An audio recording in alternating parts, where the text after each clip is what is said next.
Neemias, capítulo 13. Os estrangeiros separados de Israel.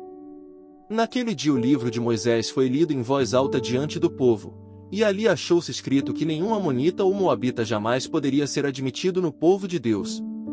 Pois eles, em vez de dar água e comida aos israelitas, tinham contratado Balaão para invocar uma maldição sobre eles.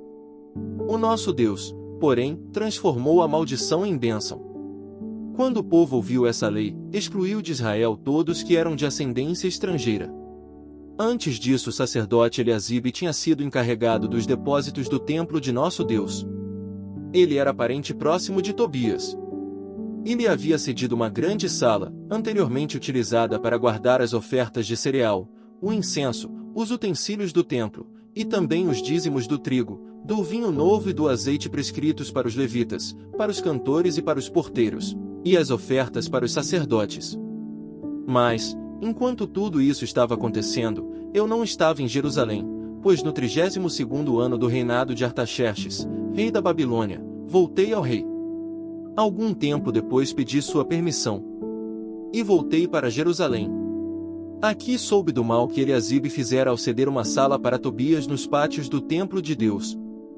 Fiquei muito aborrecido e joguei todos os móveis de Tobias fora da sala.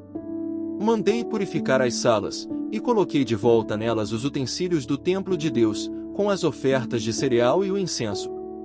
Também fiquei sabendo que os levitas não tinham recebido a parte que lhes era devida, e que todos os levitas e cantores responsáveis pelo culto haviam voltado para suas próprias terras.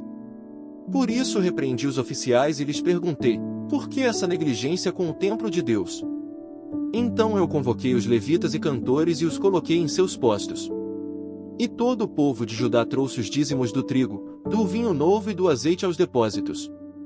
Coloquei o sacerdote Selemias, o escriba Zadok e um levita chamado Pedaías como encarregados dos depósitos e fiz de Anã, filho de Zacur, neto de Matanias, assistente deles, porque esses homens eram de confiança, e ficaram responsáveis pela distribuição de suprimentos aos seus colegas.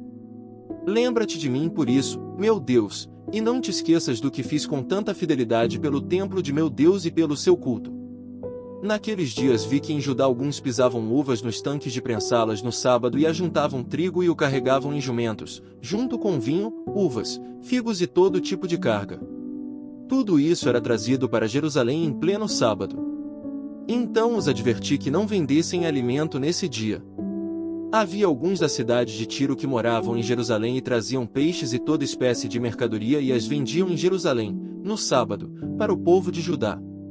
Diante disso, repreendi os nobres de Judá e disse-lhes, que mal é esse que vocês estão fazendo, profanando o dia de sábado? Por acaso os seus antepassados não fizeram o mesmo, levando nosso Deus a trazer toda essa desgraça sobre nós e sobre esta cidade? Pois agora, profanando o sábado, vocês provocam mais ira contra Israel.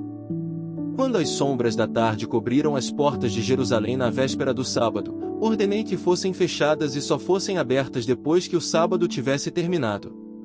Coloquei alguns de meus homens de confiança junto às portas, para que nenhum carregamento pudesse ser introduzido no dia de sábado. Uma ou duas vezes os comerciantes e vendedores de todo tipo de mercadoria passaram a noite do lado de fora de Jerusalém. Mas eu os adverti, dizendo, por que vocês passam a noite junto ao muro? Se fizerem isso de novo, mandarei prendê-los. Depois disso não vieram mais no sábado.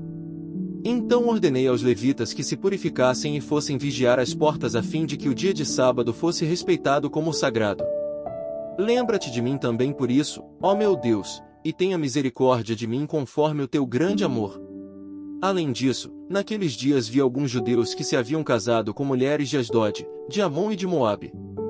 A metade dos seus filhos falavam a língua de Asdod ou a língua de um dos outros povos, e não sabiam falar a língua de Judá.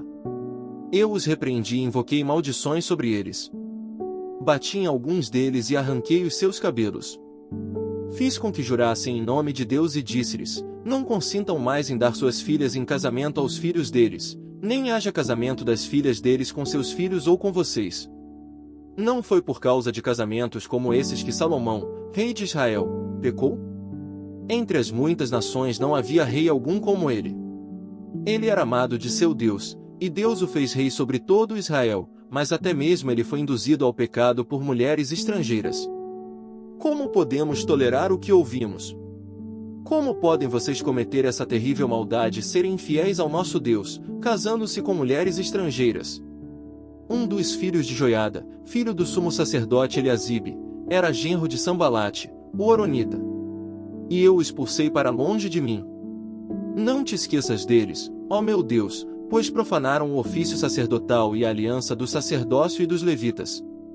Dessa forma purifiquei os sacerdotes e os levitas de tudo que era estrangeiro, e designei-lhes responsabilidades, cada um em seu próprio cargo. Também estabeleci regras para as provisões de lenha, determinando as datas certas para serem trazidas, e para os primeiros frutos.